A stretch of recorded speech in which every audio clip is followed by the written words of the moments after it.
说的就是那些蝌蚪什么的，是吧？这个有最新的，也有以前的老照片。这样的情况，我们学校都已经处理了。我们根据合同条例，还有国家法规来说，该处罚处罚，该整改整。学校的领导人有毒，你看多少人，动怒几百个人呀！我。自治卫生院这是爆满，全是学生爆满，食物中毒。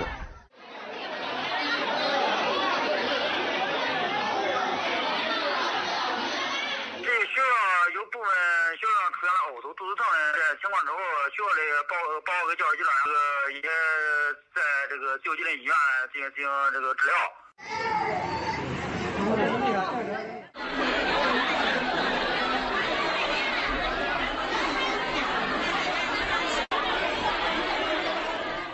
3辆120车都出动了，那可能都是学生，反正知道是食物中毒。我们这边统计的都是120，咱接回来这些病人，好几个乡镇的，他们可能稍微轻点的，他就是拉到他们当地乡镇卫生院了；稍微重的，现在都拉到县人民医院了。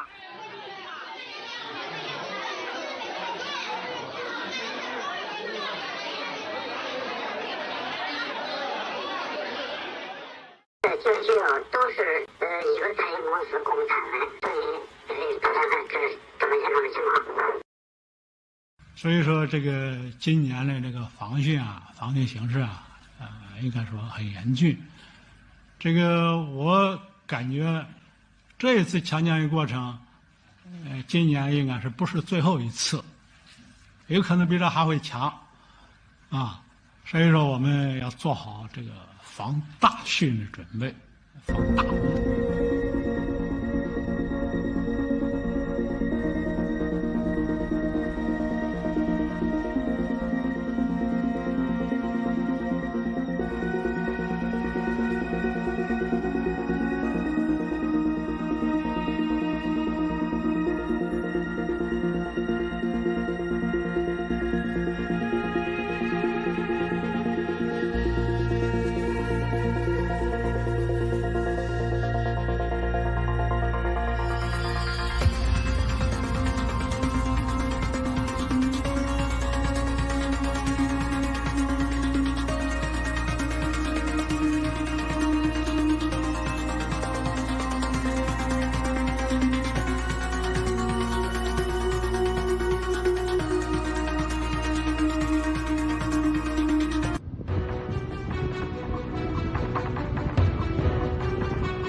蘋果日報係95年係嘛？咁我喺96年尾係嘛入教區㗎嘛，喺嗰度做嘢咧都需要睇報紙㗎，各有報紙都要睇下嘅。最近咧乜都唔睇㗎，你單單睇蘋果啦，一沓沓喺度啊，而家唔捨得抌㗎啦。就我睇到呢本書仔咧好玩嘅。呢本書仔都幾出名嘅 ，Timothy Snyder on Tyranny。佢嘅題目咧話 Defend Institutions。咁咩叫做 institutions 啊？佢呢個 institutions 咧就係包括佢話 a court、a newspaper、a law、a labour union。佢話呢啲 institution 你要支持嘅所以咧意思即係話咧你唔好太過樂觀啊！佢幫咗你好耐咧，可能有嘅時間你應該幫佢噶啦。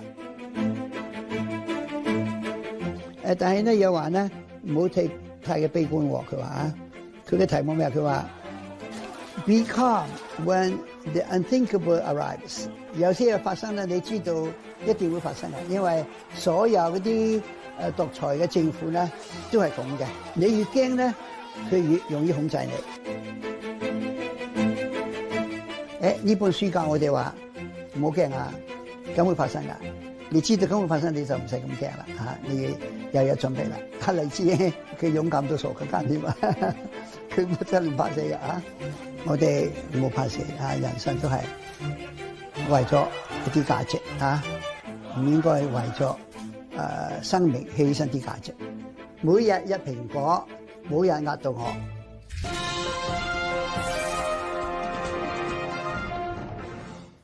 And in China, state-sponsored repression against all religions continues to intensify. The Chinese Communist Party is now ordering religious organizations to obey CCP leadership and infuse communist dogma into their teachings and practice of their faith. The mass detentions of Uyghurs in Xinjiang continues. So does the repression of Tibetans and Buddhists and Falun Gong and Christians.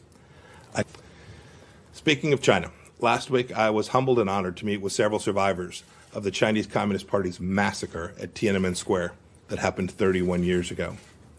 I also released a statement on China's obscene attempts to take advantage of our domestic situation to press their political agenda, which I'm sure many of you saw. There is no equivalence between our two forms of government. We have the rule of law, China does not. We have free speech and embrace peaceful protest, they don't. We defend religious freedom, as I just noted. China continues its decades-long war on faith.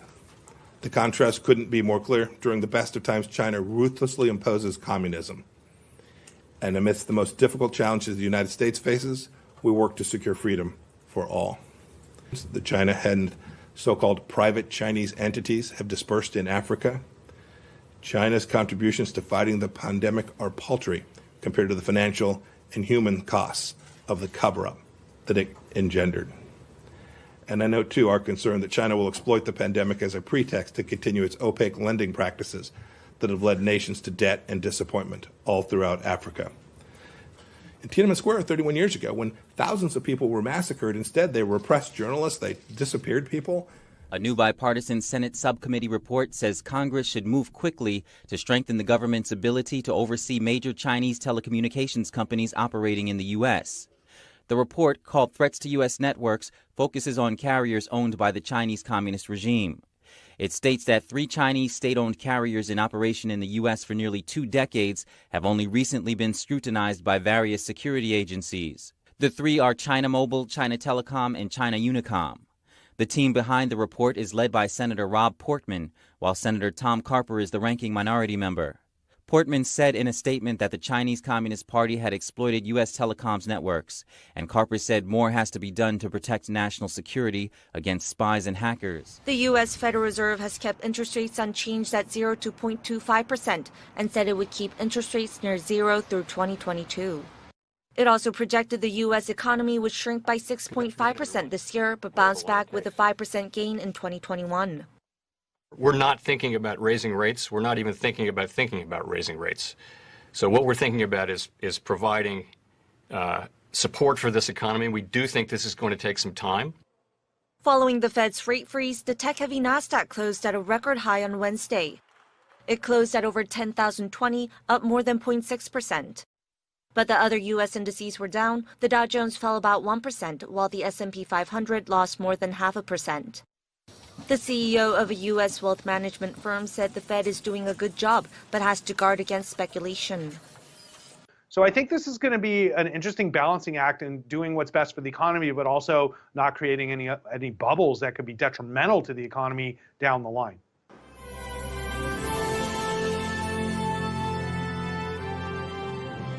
Today that the Prime Minister armed up against some of the more ridiculous claims that China had been making of recent times, including that Chinese students shouldn't come to Australia because, of course, we're all racist. Here's the Prime Minister in Canberra. We're accused of being racist towards Chinese students. Well, that's rubbish. That's not Australian. Well, it's rubbish. It's a ridiculous assertion, and it's rejected. Look, it is nonsense, and I think it says something really significant about the dirty tricks that the Communist Party of China is prepared to use to get a geopolitical advantage. They'll steal IP to get ahead. They'll play games with confected concerns about quarantine or labelling laws to get an advantage in a strategic sense. They will spread misinformation about the safety of being in Australia to people who might want to study here to try and get some leverage over us, to try and economically coerce us.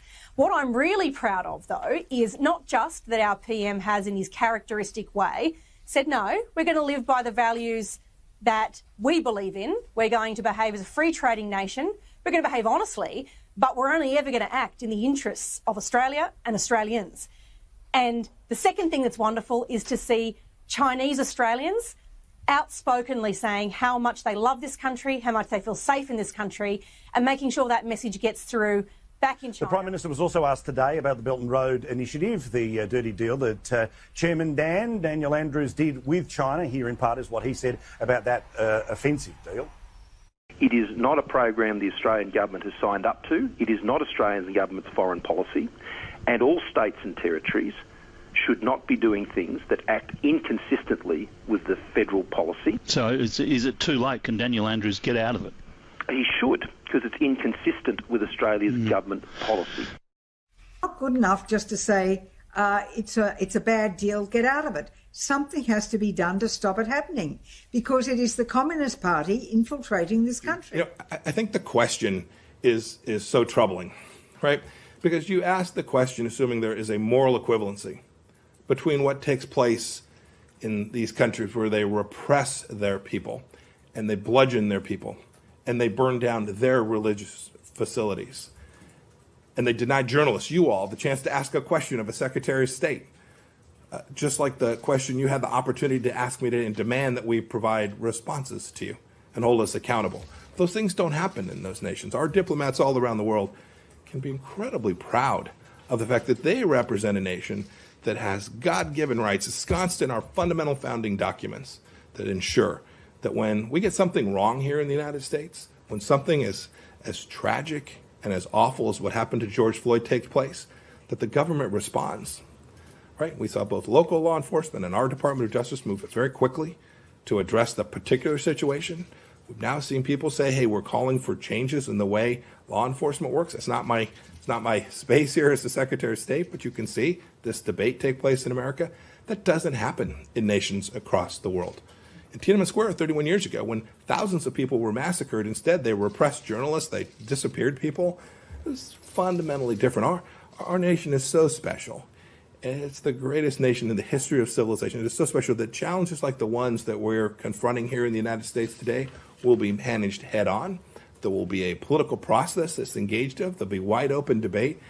And our core principles, the fact that we respect every human being because they are made in the image of God, will be reflected in the way that the United States responds to these challenges. And I actually think our diplomats have this incredible opportunity to tell this important story about how America confronts challenges inside its own country in a way that reflects the finest of what our founders would have hoped America could achieve. Allegations of coziness toward China or even infiltration by Chinese spies are dogging the pro-Han Kuo-yu march scheduled to take place in Taipei this weekend. March organizers say it's a show of support for outgoing Kaohsiung Mayor Han. But investigative reporters claim the march is spearheaded by pro-unification agitators. Some have even cast doubt on a KMT press release responding to Han's recall, saying it suggests a reluctance to openly oppose China.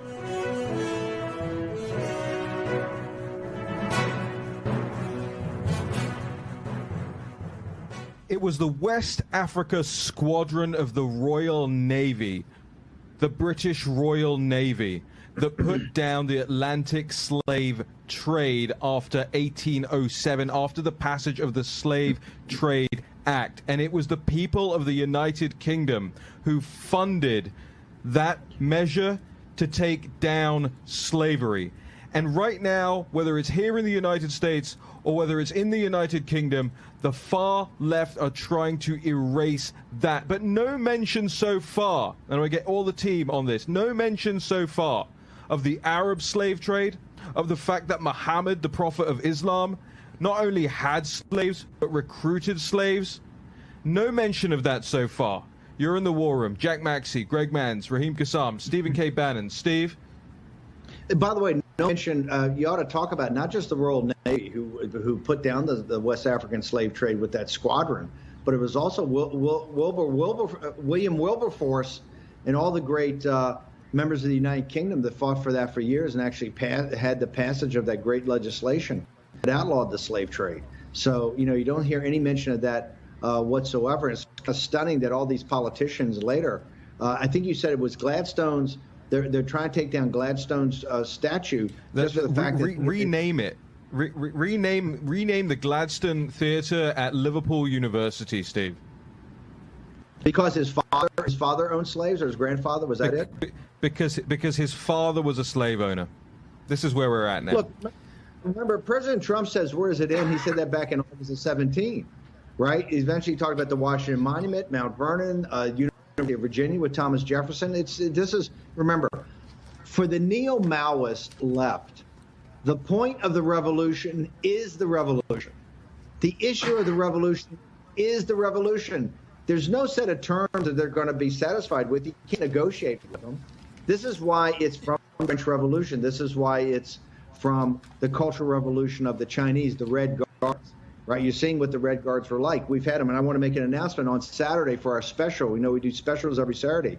1 hour of the special is going to be on the Cultural Revolution. We're going to have voices of the Chinese people to tell you what it was like. And you know what's going to shock you? It's going to sound awful like what you're seeing today on television.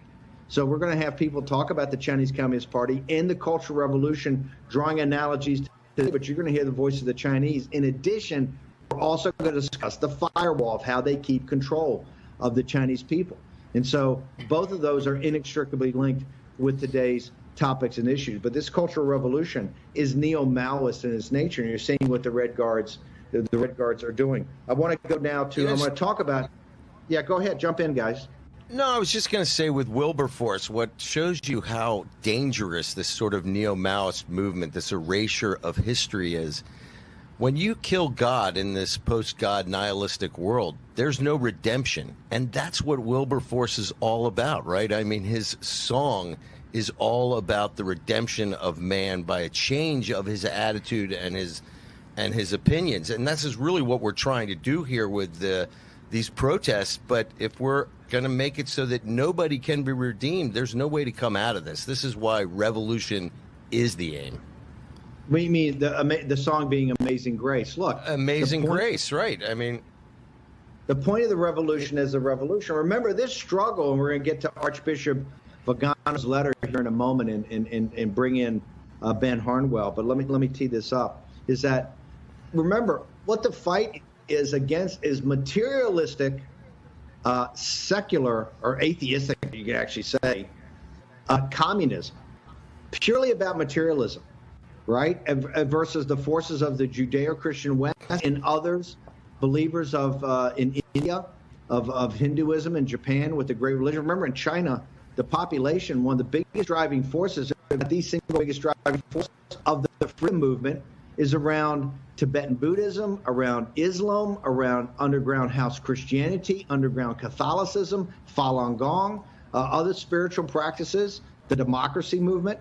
The great point of Pottinger's May 4th speech was to tie together the great philosophical understandings of Chinese civilization with the West. So you're seeing as it becomes, remember, it's the signal in the noise, the signal in the noise. The signal is, this is about people that believe in the spirit, people that believe that we are united by a common humanity and not separated by race. And these forces of darkness that are upon us that represent nihilism, represent this kind of materialistic communism. And I think this Archbishop Vagano's letter, Raheem, I'd like you and the guys take over, but I thought it was very, very powerful. This was an open letter to the President of the United States that talked about the children of light and the children of darkness, and kind of what it meant as far as going through on a spiritual nature, why this is really spiritual warfare at the highest level.